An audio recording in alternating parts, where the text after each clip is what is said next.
you, but I really don't want to. Believe me, I could laugh without you, but I really don't need to. 'Cause leaving is the hardest thing to do. But being left is hard, oh yes it's true. But you're coming back. How do I get back to you, to you, to you? How can I get back to you? Hi everybody, my name is Bingshu Zai. I come from China, and we are Team 41 Medicine. Today we will introduce the artist Thomas Pentz. And we can say this picture is Thomas Sense. We better to know his stage name is Diplo. We can call him Diplo because Diplo is famous, and I think everybody know it. And he made the major laser, and he has a company it's called Mad Descent Records. We can see many things about the Diplo. Diplo is a Grammy-nominated American DJ and music producer and rapper and songwriter. He do anything, and he found and manages record company is called Mad Descent. Mad Descent is very famous. And Diplo has so many friends, and then Diplo spent the many time in Florida University in 1997, and he moved to the Philadelphia to study to continue his study in the Temple University. And Diplo has worked with so many famous persons such as Beyonce and Justin Bieber and Usher and G-Dragon and so on. Okay, let me talk about some awards of Diplo. Diplo has nominated of 3 Grammys and top electronic albums, top independent albums, and Billboard is top 200. It's good. It's very nice.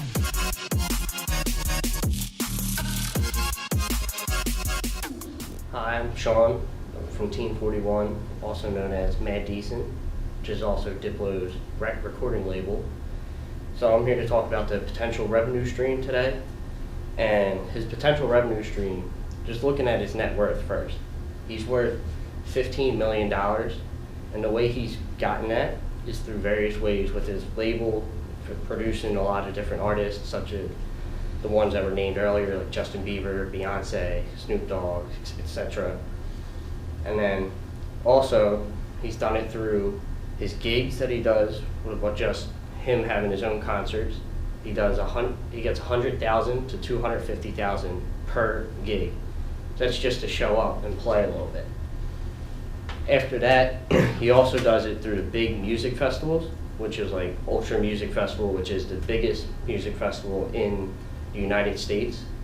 And back in 2014, he was actually named a headliner for that, which is a pretty big deal, knowing how many DJs come for that for the whole weekend event. But last year, they did it for 2 weekends. So then there's that. He also has his own tours that he does through the record label, which is Mad Decent. And they call it the Mad Decent Block Party, which originated back in 2008 while the headquarters was still in Philadelphia. And it started on 12th Street in Spring Garden. All they had was a small tent, a stage, barbecue, and a dunk tank. And now it's grown to be a 22-city tour through the United States and Canada. And also, they just announced a boat cruise, which I believe is for 4 days, 3 nights, I believe. And it goes to their own private island for a big concert with a bunch of DJs on the concert playing. So next we're going to talk about his strategy, and along with the strategy comes his values.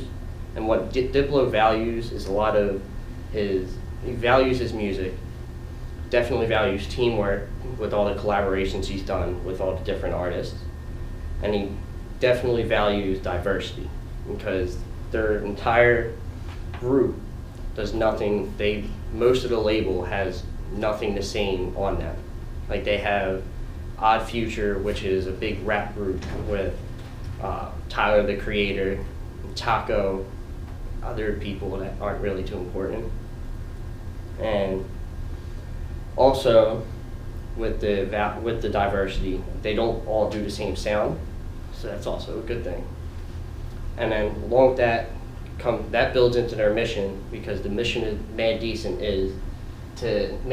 aims to bring new genres and cultures to light in the ever-diversifying music community. Which means essentially what I just said. How they do, what he values is right there within the mission. And the way he does this so perfectly is because he's an early adopter, but even before that, he's an innovator. Because what Diplo does, he ends up proposing an idea to one of the producers that he met when he first became famous through his collaboration with MIA, who was on Big Dada label. Through that collaboration, this producer, he shows up to him, pitches an idea to him, and the producer makes it happen. And Diplo also thinks, we're not going to do this. He was like, he doesn't think this is going to be the best thing ever. This is going to be the next Bill Gates. He thinks this is going to be the best that it can possibly be. Thank you. Hey guys, how you doing? My name is Jonathan Zeidman, part of Team 41, also known as Mad Decent. We chose that name because that is the name that we believe that put Diplo, Thomas Pentz on the map. That really gave him that kickstart to where he is today, why he is such a successful businessman, why he is an awesome leader in the music industry. Now, he wouldn't call himself a leader. He just does what he thinks is right, and that's why. That's another reason why we think he is an awesome businessman and awesome innovator, creator, and that's why we think that he is going to have the longevity of a Beyonce, of a Jay-Z, of the Beatles, all these awesome people who have been around for a very long time and continue to make successful business moves and business actions. So I'm here today to talk about the culture and also why me and my group believe that he's going to have an everlasting longevity in the music world. And that's huge when you're talking about a music artist and their success rate. So first off, we're going to start talking about the values, norms, and beliefs. The values are very important, just as well as everything else, but value shapes culture. So for the value to be incorrect, the culture is going to be incorrect. We really believe that Thomas Pentz nailed the the value system, and he really stands for creating a new environment through music. He travels the world to many different places, and he really shapes what he believes that music should be through these different religions, moods that he feels and picks up from other people, ethnicities, all sorts of different outside sources come into play when he creates these songs and these albums. His norms, what he feels to be normal, is kind of just traveling the world and finding the next best thing. He also states that he is still in search for the best beat that he's ever heard.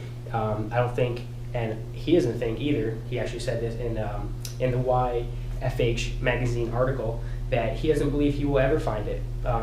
That's just like saying you're going to find the best athlete ever and you're going to be the best athlete ever. It's just not possible. There's always someone that can be better, and that's also why we think that he is going to be around for a very long time, because he's always trying to reach that next point. He doesn't ever feel like he made it, which is huge in the business world and being a successful businessman. So his beliefs, he believes that music is universal. He believes that it is for everyone, that it is also created by everyone, and in that sense, everyone can share this musical feeling, this musical touch that it brings to everyone.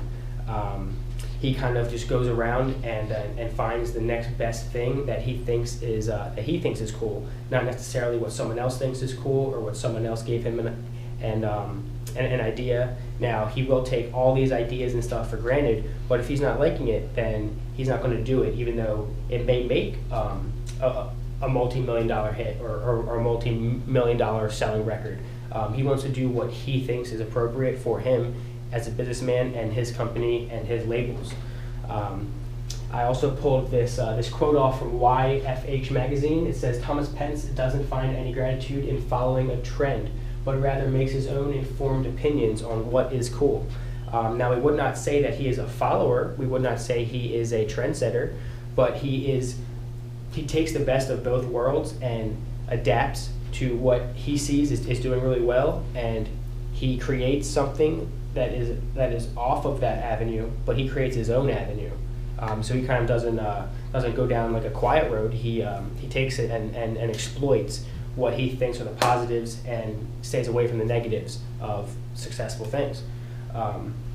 So that is very neat. And to wrap up kind of the culture side of what we think Thomas Pentz, Diplo, has is a very adhocracy culture, very flexible, very innovative, very creative. That's what we think that he strives on, is having that very different way of managing and organizing his labels and his cultures that he wants everyone to be a part of. And that's huge. Being innovative and diverse is what sets you apart from everyone else, no matter what you're doing. Thomas Pentz does it a very excellent way by traveling the world and finding different ways of finding new music. Like I said earlier, how his belief is that music is universal. He believes that no matter where you're from, no matter what you've gone through in life, music can bring you to that happy place again. And that's huge when being a successful music artist, not necessarily in the short term, but in the long term. That's going to be very huge in the end. Very intellectually smart gentleman, successful businessman, and this is definitely the main reason why we chose him to be our longest music artist that we know today. Alrighty, thank you very much for the time. Thank you. So, hi guys, my name is Jia Yao Zhu, and I'm the part of the 41 team, and I'm talking about the Diplo, how to went from unknown DJ to taking off a producer, and okay, so as we all know, environment is a big reason for individual to become some people who they are, and where the influence of homegrown rap player key role in helping shape his production style. So that's why he he suffer from some homemade rap influence. This is his first time where he received some Miami-based influence. He heard the music and he want to connect his motivation to how to create his own style. And the second part is opportunity, cause he just before he become famous, he just unknown DJ in Philadelphia, and he always with some DJ together to play some just like some mixed type, but once the MIA went to the club and found he's a genius and bring him to some studio to creative some music mixtape, and the most famous one is Paper Planes, which song as we all know, Grammy nominated track Paper Plane picked it at number 4 on the Billboard US Hot 100. Hi, my name is Xiangyu Zhou. I'm in Team 41, Matt Deason. Today I'm going to talk about fan base and marketing part. Diplo works hard on the social networks. He posts remix every couple of weeks so he can gain few followers and keep the old ones. His main success lies in his fans' interaction, such as retweet photos from fans. His frequent updates helps he increase the fan base. In December 2013, he posted constantly when he was flying to Jamaica and letting followers know what time went to the airport, when he landed, and even what's the weather there. Fans crave these sort of updates, they enjoy the feeling. Well, about the organization as well as Diplo advocacy culture, his management team is also run in an advocacy manner. It is very creative, innovative, and adaptive when it comes to decision making. Here's a list of solo albums. He also worked with a number of famous artists and producing tracks for musicians from Beyonce to G-Dragon. Diplo is not just a DJ, he is also a rapper, songwriter, music producer, and a successful businessman. He started and manages a record company called Mad Decent. He also created the electronic dancehall music project. Thank you.